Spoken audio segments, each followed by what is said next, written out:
Jemaat Tuhan yang terkasih, pembacaan firman Tuhan untuk kita saat ini terambil dari pertama Samuel pasal 24 ayat 1 sampai ayat 23. Baik Samuel surat tahun kata Pemurma dalam mese dalam dia Tuhan.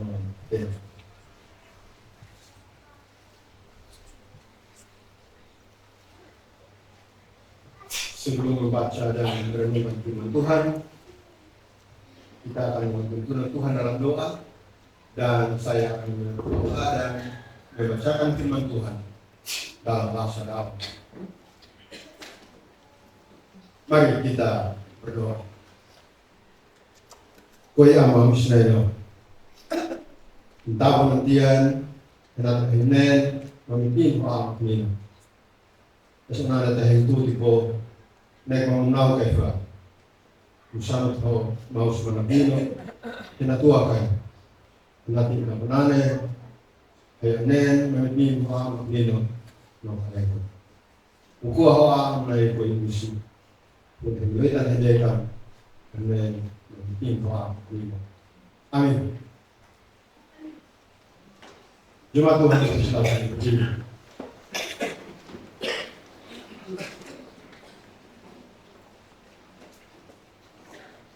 ang isinano inhanan na kapatid.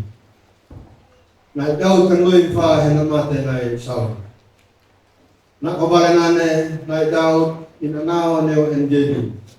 Manatolo andi alatnuan. Leka na isaw kanileng nako makena laban ato ni Filistin. Inapinihanap na may daw inasanelang fuy ang hamak NJB. Naklaba na isaw ang bitin ng Tomeo Makinat Alekot Abenesib ni Huntemi nako Israel o Oket.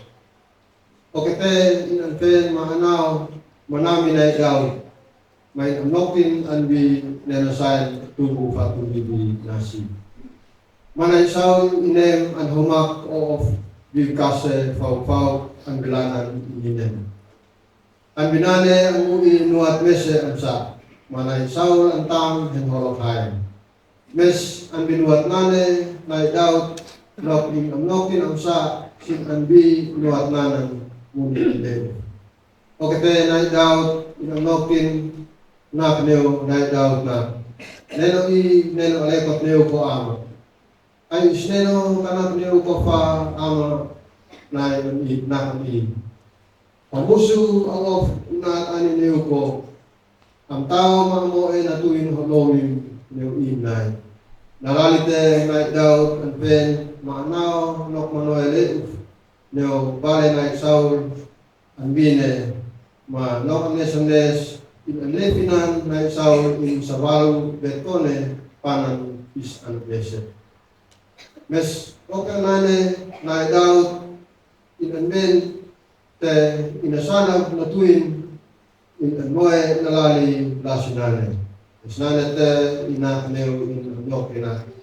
So nanti isneno ang panat kau nanti kais au moe amleu neo usi neo isneno ang bit nalali. Ang anes ang sa kanabay fa heo umena in. Natuin in kesa kun dan isneno ang bit nalali. Pananane na daw inanpe lasi tayo nina niyo inamnokin sim nekan ka napitin fasim namate na isaw. Na isaw inanpe mana saitan luat nane may tanaw ang Pilipin.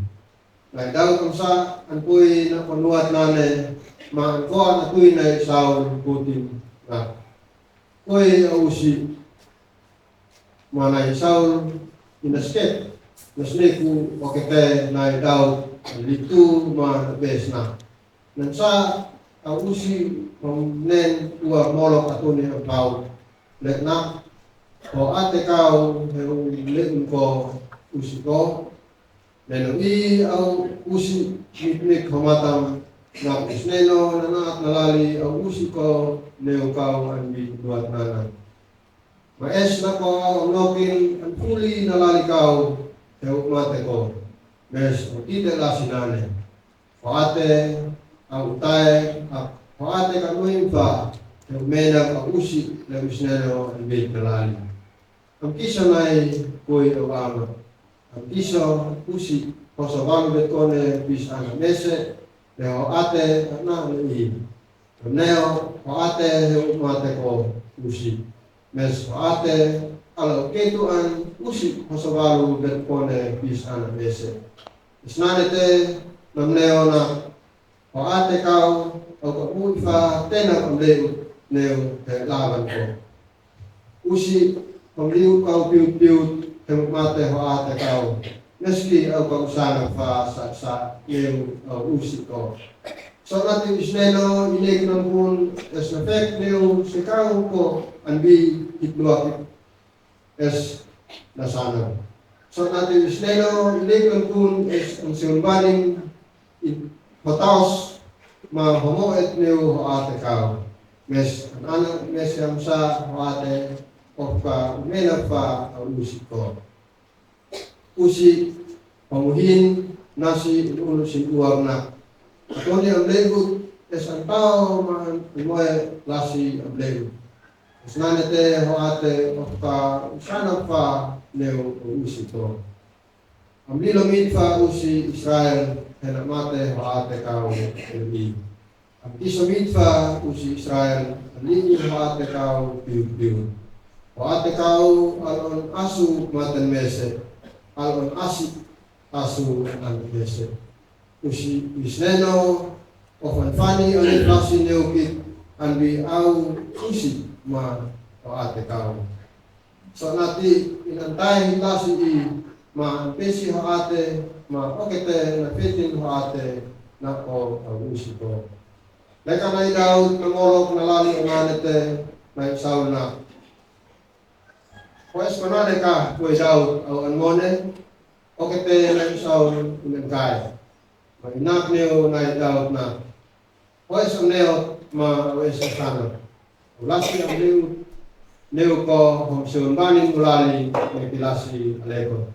Ang bineno na i pamulile mulali na pamutenang alekot neo ko.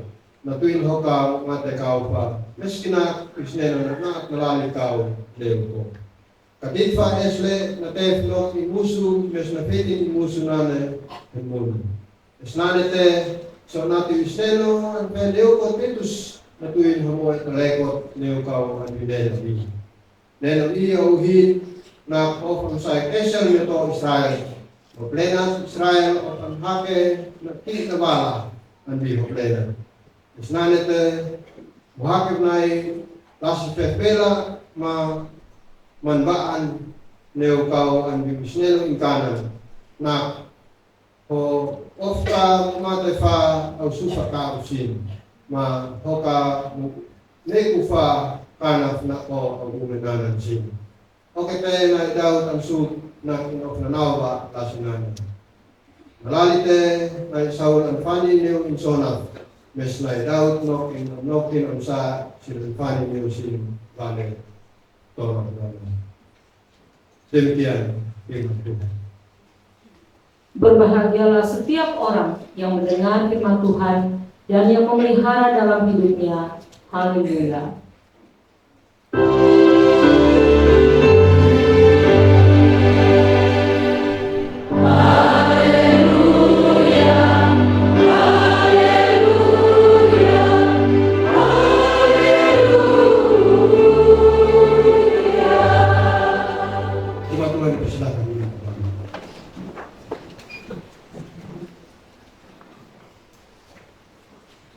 Bapak Mama, kakak adik, anak-anak yang Tuhan Yesus kasihi, Shalom.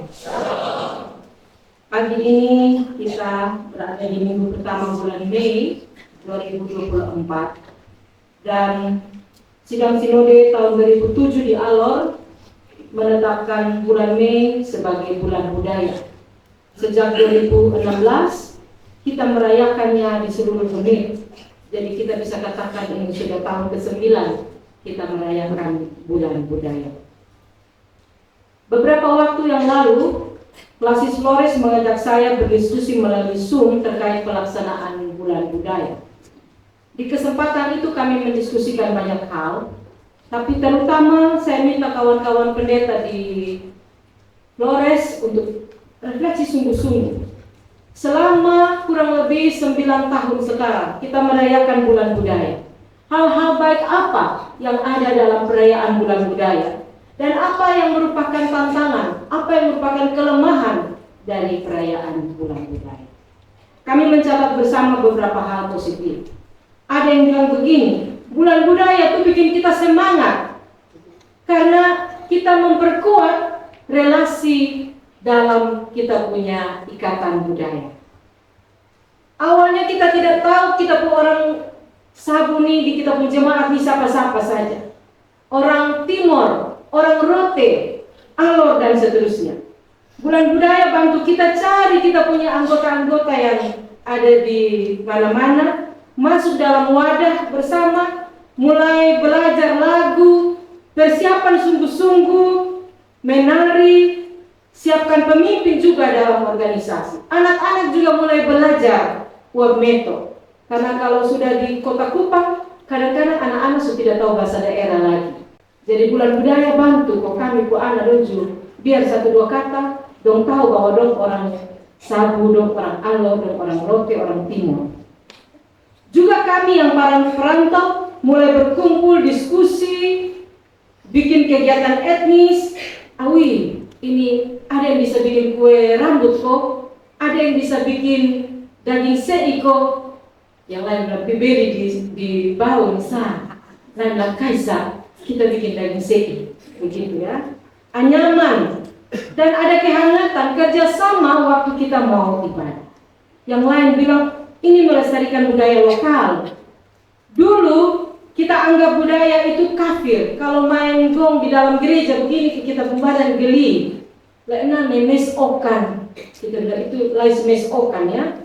Dulu kebanyakan misionaris Eropa mengajar kita bahwa budaya Barat itu yang lebih betul. Kita punya pakaian juga ganti dari pakaian adat ke pakaian ala Eropa. Tragedi anti komunis 6566 kasih hancur itu banyak ini tempat-tempat ibadah agama suku, tapi sekaligus juga dengan budaya kita. Kini ada kesadaran baru seperti tadi dalam pengantar ibadah oleh Mama Penatua, Bapak Penatua. Dalam budaya Tuhan juga bekerja.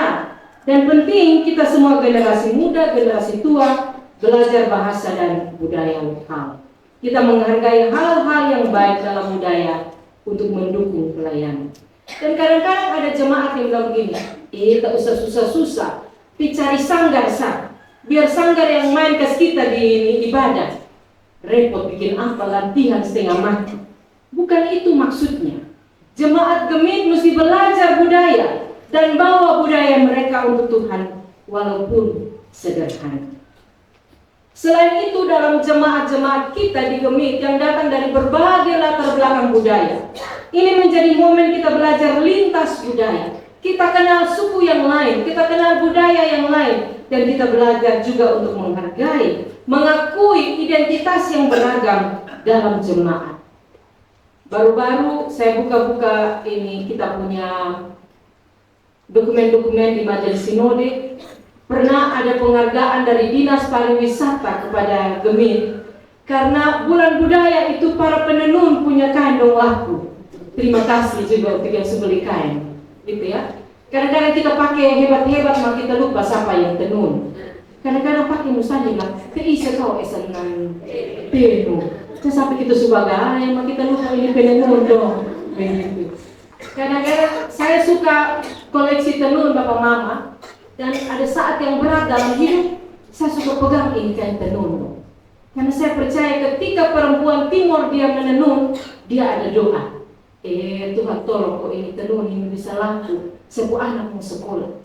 Saya lahir besar di Amanatu dan banyak orang tua membesarkan anak-anak mereka dengan tenunan. Dan di setiap helai tenunan itu ada doa.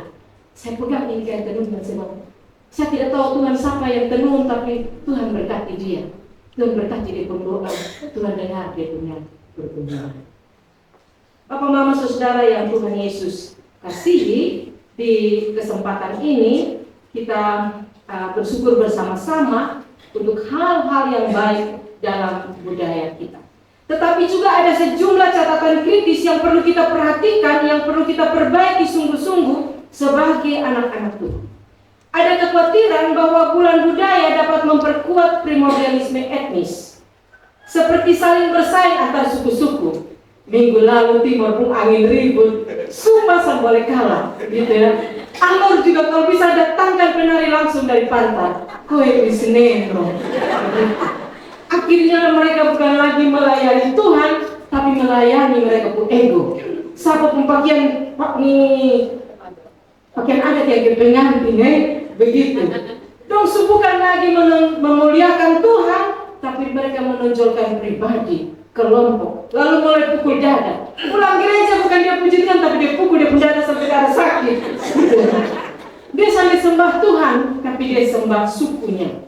Nah ini yang kita mesti hati-hati. Ada godaan besar, apalagi kalau dia pakai topi yang orang pantai, orang Alor, bulu ayam tinggi, itu dia jalan sampai tanah lain. Hati-hati. Siapa yang disembah? Tuhan yang disembah. Bukan suku kita, bukan bapak tua atau mama tua yang hebat itu, tapi Tuhan. Ada juga yang khawatir bilang, aduh ini bulan budaya ini bisa buat kita sembah berhala. Kami pernah sebagai majelis sinode, saya sudah tidak ikut sinode lagi, tapi pernah kami urus perkara karena ada yang potong ayam di dalam gereja. Dia pun darah dong siram di dekat tinggi salib. Jemaat resah luar biasa. Kami panggil datang di kantor sinode, kenapa bosan potong ayam di dalam gereja? Mau saat senang. Lalu mereka bilang, kok habis di liturgi bilang dulu orang-orang ampuan memotong dan mereka praktek di dalam gereja. Macam kesal kami itu liturgi dari sinode. Kui aman begitu. Maka para pendeta dan majelis jemaat, ketika suku-suku siapkan liturgi, pendeta jangan tidur di pastor. Pendeta majelis jemaat dampingi sungguh-sungguh supaya imajinasi dia terlalu liar. Nanti seibadah terlalu, aduh ini apa ini? Harus upaya berteologi bersama-sama. Berteologi itu apa? Kita mencari apa kehendak Tuhan dalam budaya. Roh Kudus memang bekerja dalam budaya, tapi budaya juga ada dosa manusia di sana. Maka perlu majelis jemaat mendampingi dalam proses persiapan. Berteologi bersama-sama, diskusi teologi di konsistori bersama jemaat juga. Dan yang terakhir kelemahan yang lainnya menjadi ajang fashion show. Kowe usneno, orang datang menyembah Tuhan, orang datang ke burung merah, begitu. Kas tunjuk, jalan juga sampai orang Bapak Mama Saudara, yang dimuliakan di dalam ibadah-ibadah kita, siapa? Tuhan.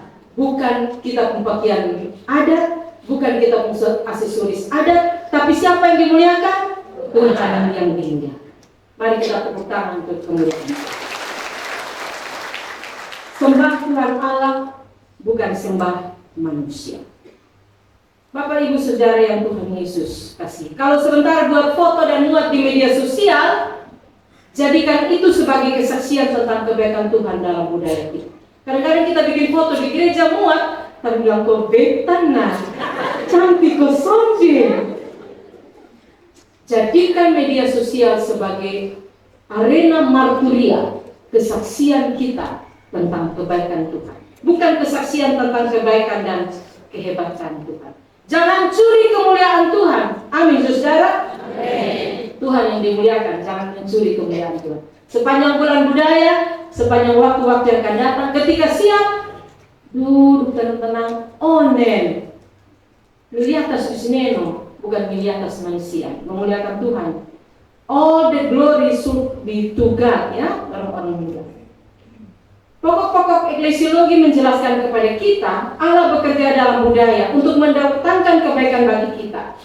Dan budaya itu mendukung kita hidup menghormati, mengasihi Tuhan, mengasihi sesama dan alam semesta.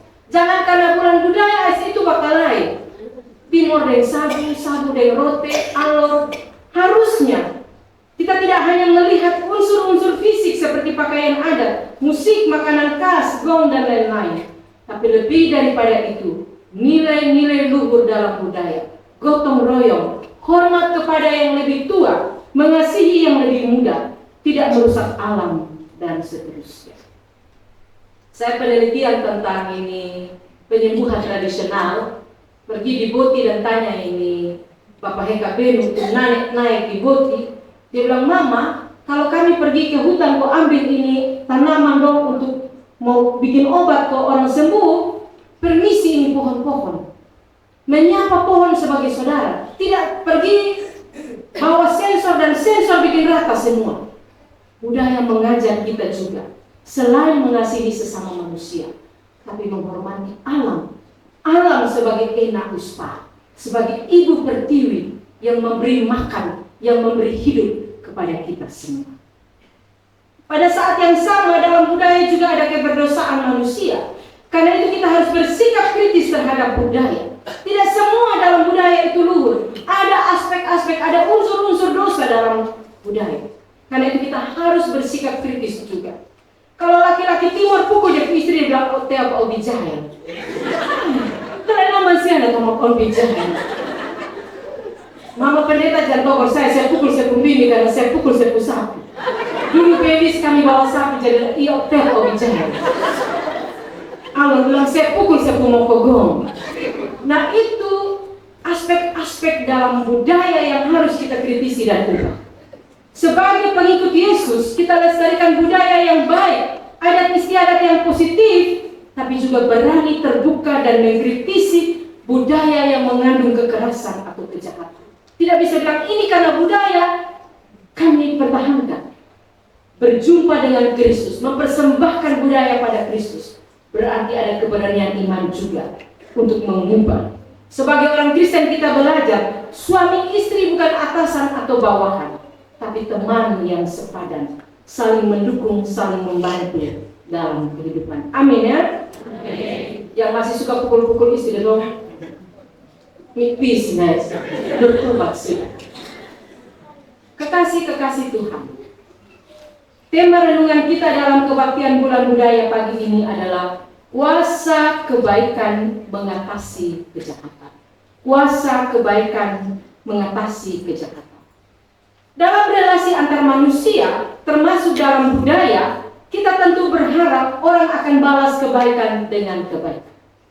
Wih, waktu kita urus anak-anak nikah, dong tanam kaki betul-betul. Itu waktu ada mertua tuh, sonde geser saya pikicu. Sekarang dong anak-anak nikah, biar sibuk karena atau waktu ketemu pribadi kok urus sama-sama. Waktu mama meninggal, dong orang yang paling pertama sampai. Sekarang dong bapak meninggal, songkas kabar ju cepat bangun pergi sudah. Mau ada babi di kandang kok mau karmana ju atau kok kita pilih. Itu juga kita belajar di kitab pembudaya di Amnatun, di Amerasi, di Sumba, di Flores, Rote, Sabu, Alor dan sebagainya. Ini kebaikan yang patut kita jaga dan wariskan ke anak cucu. Kalau orang soalnya tahu berterima kasih, itu orang tua dong bilang seperti air susu dibalas dengan tuba, racun. Waktu lu susah urus lu, wilu penjahat begitu. Tapi bagaimana jika orang melakukan kejahatan kepada kita? Bagaimana sikap kita terhadap orang-orang yang membalas kebaikan kita dengan kejahatan? Sebagai anak-anak Tuhan, kita dipanggil tidak membalas kejahatan dengan kejahatan, tapi dengan kebaikan. Di satu sisi kita pasti rasa terluka. Aduh, kita kurang apa kita kurang baik apa di dia. Tapi kita rasa sangat terluka. Dan dalam situasi seperti itu orang-orang Kristen seringkali berbaik secara pura-pura. Datang di gereja, lihat muka senyum begitu, madam itu gimana kok? Besok suka lihat muka Matius 5 ayat 43 sampai 48 Tuhan Yesus bilang begini. Kasihilah musuhmu dan berdoalah bagi mereka yang menganiaya kamu. Apabila kamu mengasihi orang yang mengasihi kamu, apakah upahmu? Bukankah pemungut cukai juga berbuat demikian? Wahai murid-muridku, apabila kamu memberi salam kepada saudaramu, apa lebih dari perbuatan yang lain? Datang di gereja, ada di situ dia selamat lain sama separuh sama selamat. Dan kasih dia pelayan sampai dia kasih dia pentelingas. Tuhan Yesus bilang, bukankah orang yang tidak mengenal Allah pun berbuat demikian? Karena itu haruslah kamu sempurna seperti Bapamu yang di surga adalah sempurna. Bapak Mama, ini tidak gampang. Tidak gampang untuk tidak menyimpan dendam. Untuk tidak membalas kejahatan dengan kejahatan. Namun kita bisa belajar pagi ini dari kisah Saul dan Daud. Pertama Samuel 24 ayat 1 sampai 23. Bacaan kita dan pasal-pasal sebelumnya kasih tahu bahwa waktu itu raja yang jadi raja di Israel Saul, raja pertama. Tapi lama-lama dia sombong, korupsi, makan puji, sudah ada hormat di Tuhan lain, roh Tuhan sudah meninggalkan dia. Waktu ada ancaman dari Filistin, dia tidak berdaya. Pasukan banyak, tapi tidak bisa apa-apa. Daud yang Tuhan kemudian pakai untuk mengalahkan Goliat orang Filistin itu. Waktu pulang dari medan perang, apa yang terjadi? Orang sambut tentara ini mereka senang sekali karena menang perang, terutama karena Daud sudah mengalahkan Goliat.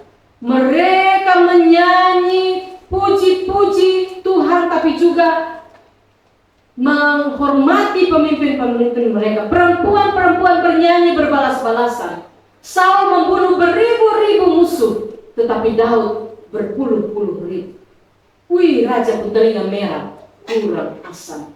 Beta yang raja, dia itu ABA, dia itu orang yang ikut-ikut di zona. Kenapa puji dia lebih daripada saya? Maka dia mulai awalnya bilang kawin dan beta pun anak perempuan. Memang betul, Daud kemudian menikah dengan Mikal, salah satu putri raja yang jatuh cinta kepada dia.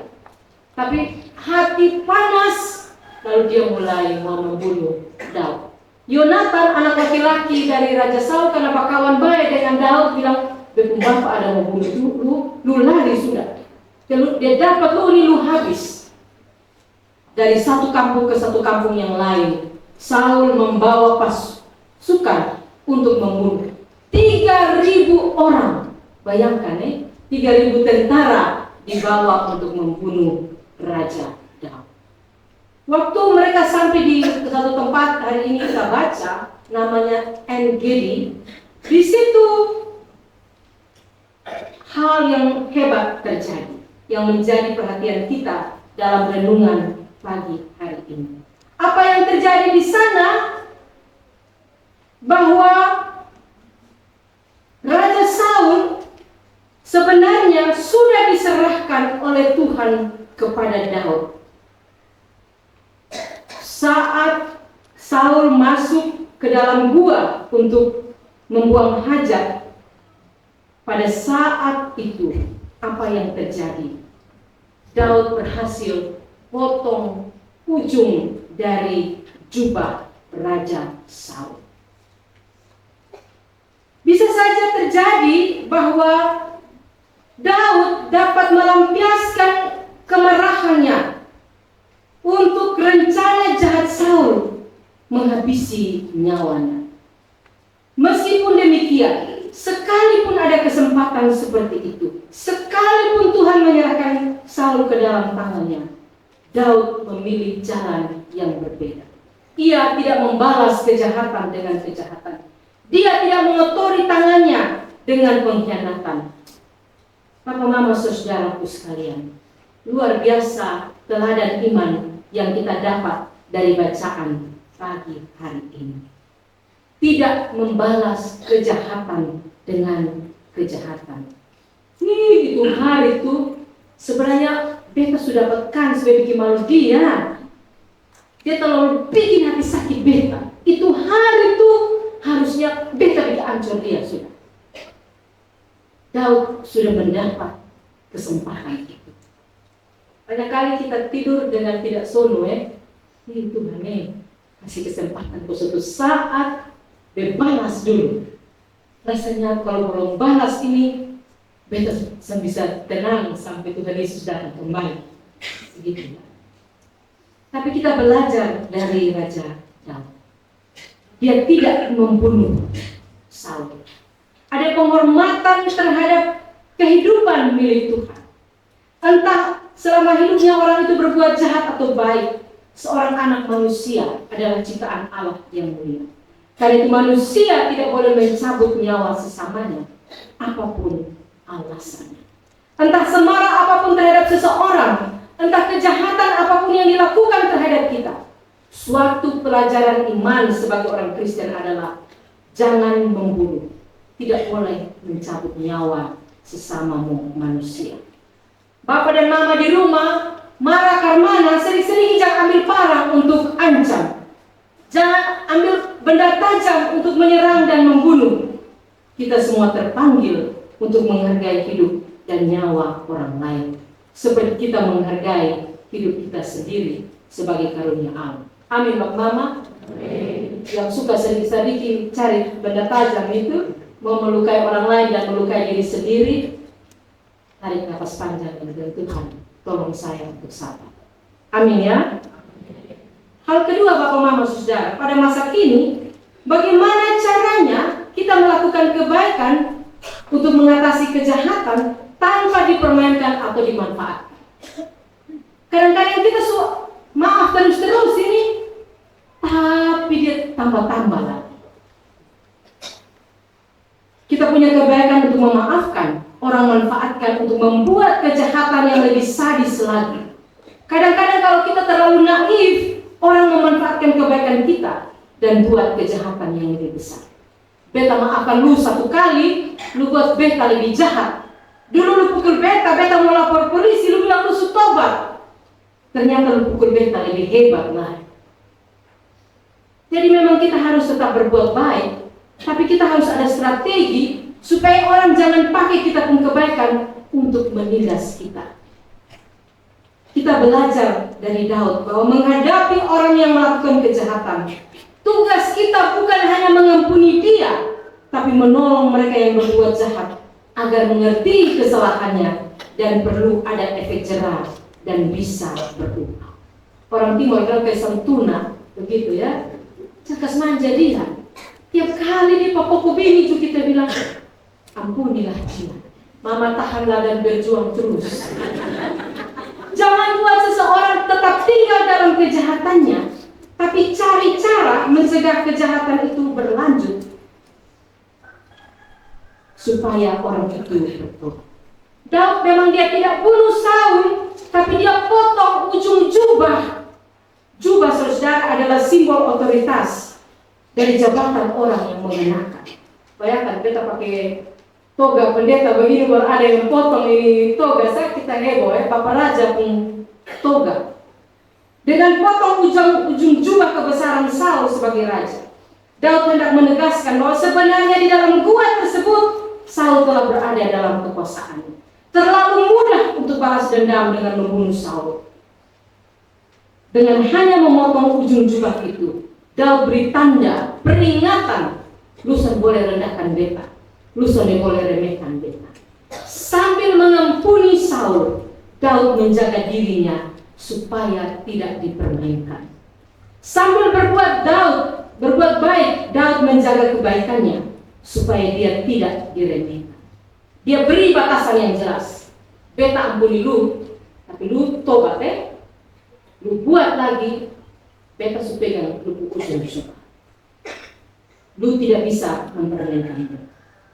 Papa Mama, ketulusan itu penting, tapi juga harus disertai kecerdasan agar jangan sampai kebaikan kita diputarbalikkan dan menyerang kita kembali.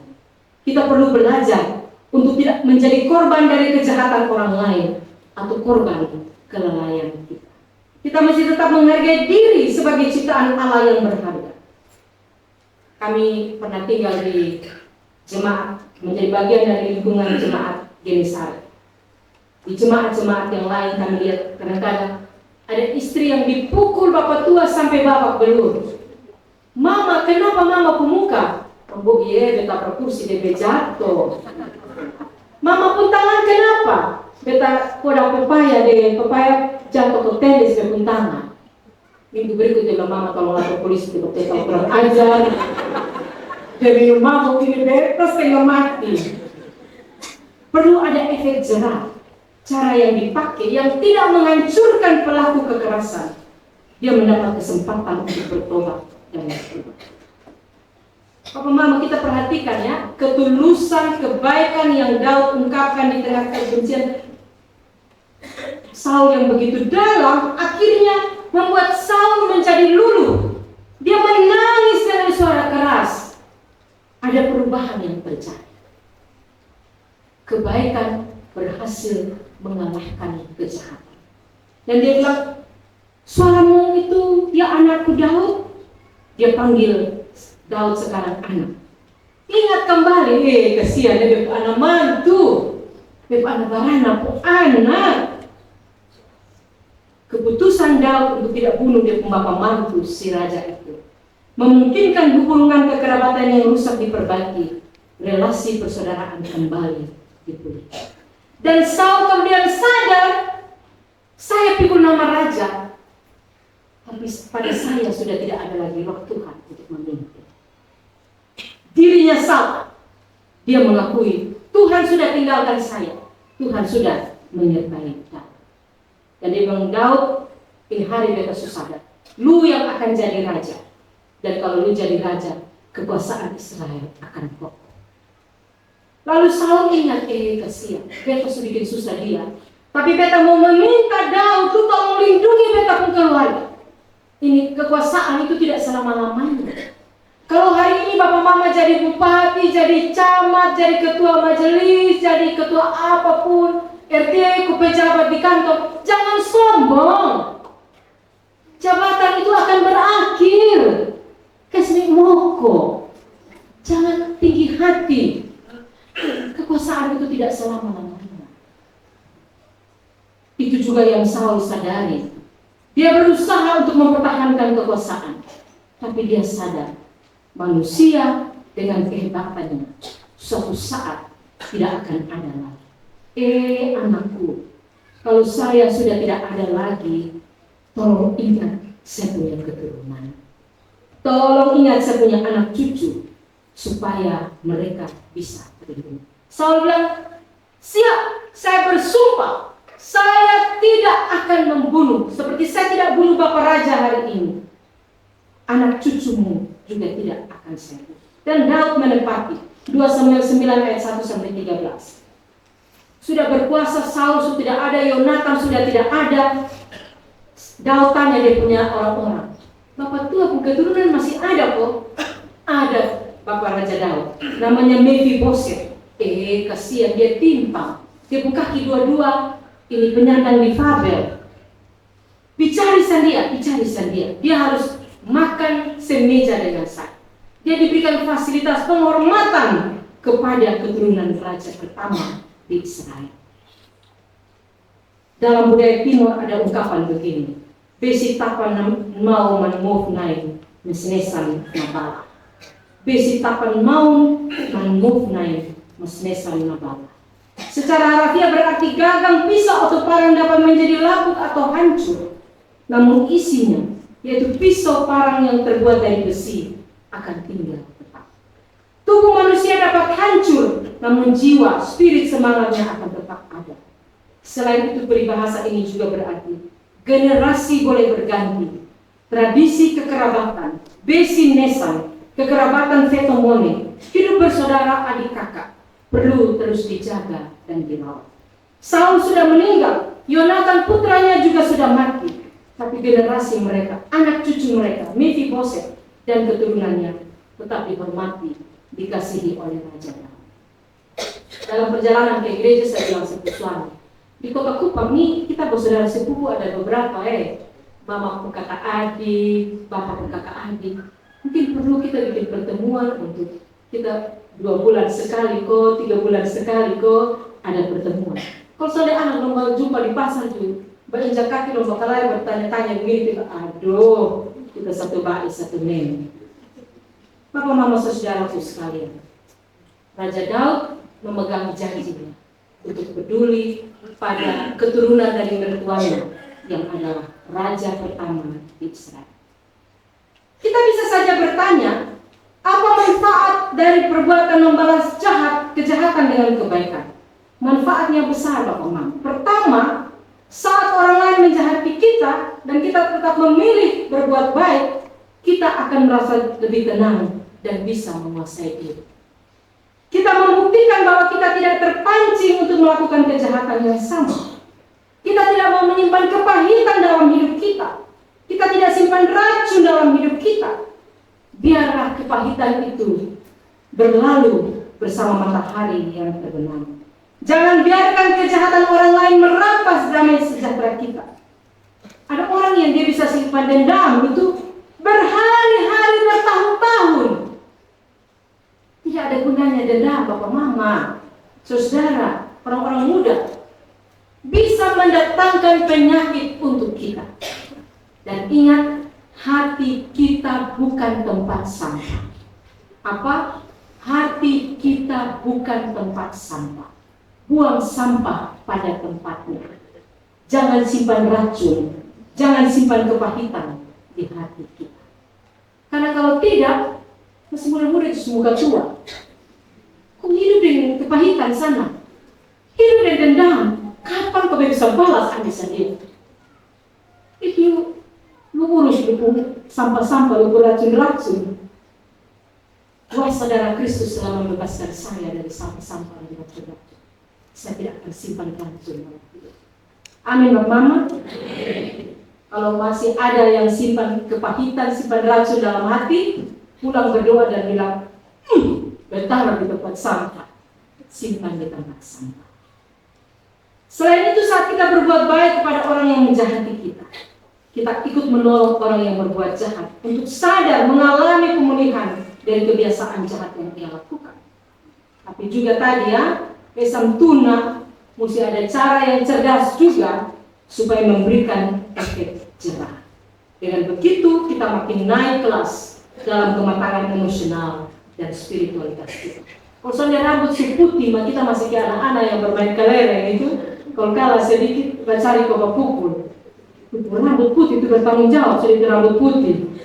Dan sampai semer, jadi lupa buang waktu tua. Apa Mama saudara? Kita juga bisa belajar dari budaya kita masing-masing. Bagaimana pengampunan rekonsiliasi bisa terjadi. Sebab budaya memiliki sumbangan nilai-nilai kebaikan yang dapat dipakai dalam mengatasi kejahatan. Misalnya di kalangan orang Timur, proses rekonsiliasi terjadi dalam budaya, dalam bahasa tutur yang menyentuh.